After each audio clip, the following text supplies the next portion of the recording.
Next question. I like this question. This question made me think that whoever wrote this question has a good feel for like kind of the whole thing here. So the question was, is this question to Leif. What's Jocko's most impactful strategy on you when he says Leif gets real fired up?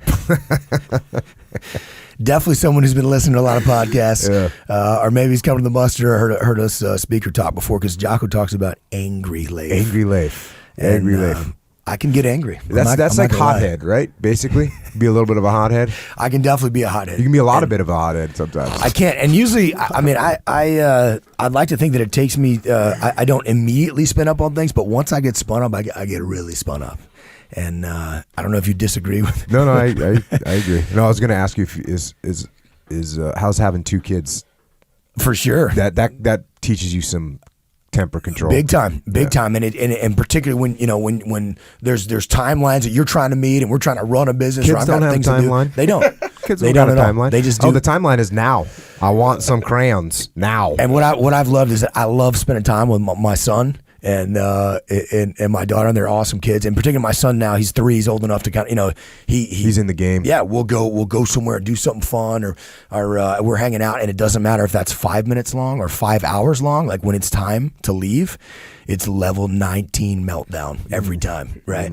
And I'm waiting for the time where he's like, Dad, thank you for the time. This is really fun.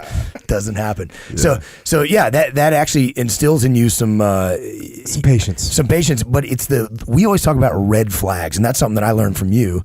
And I know you were looking at for me to see like, oh, some red flags are going off. Red flags are those things that, as you talked about often, you recognize in yourself, like, okay, I'm getting spun up right now. I need to take a step back here and throttle back. Yeah. I need to throttle back here because I'm getting spun up. So with kids, I got to look at it as, you know what, this is good because I know that's something that it's in my nature that I can get spun up. So with kids, I got to relish that opportunity to say, this is a training opportunity for me to be outside my comfort zone, to say, oh, you know what? I feel myself getting spun up. I'm going to practice detaching and spinning down and not reacting in a way that I might otherwise would have. And I think it's a great tool there.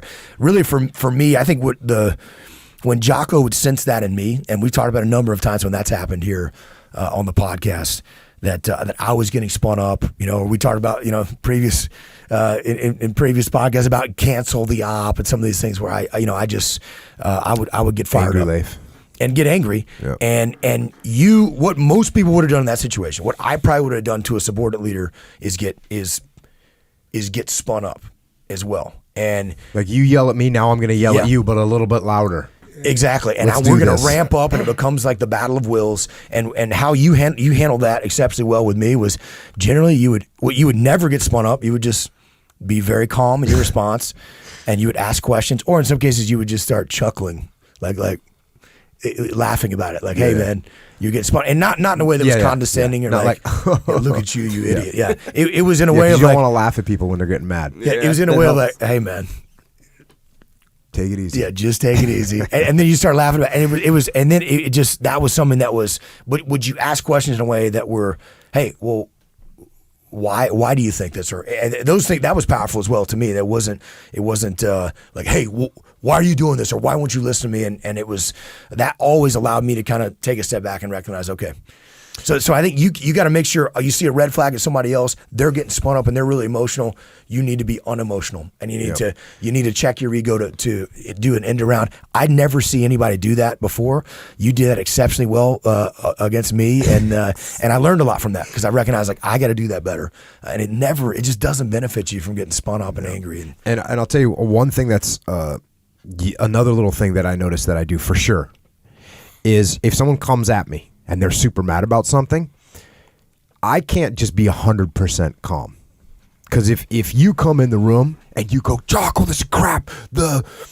We're getting told to do this thing over here. This is total crap. We shouldn't be told to do this.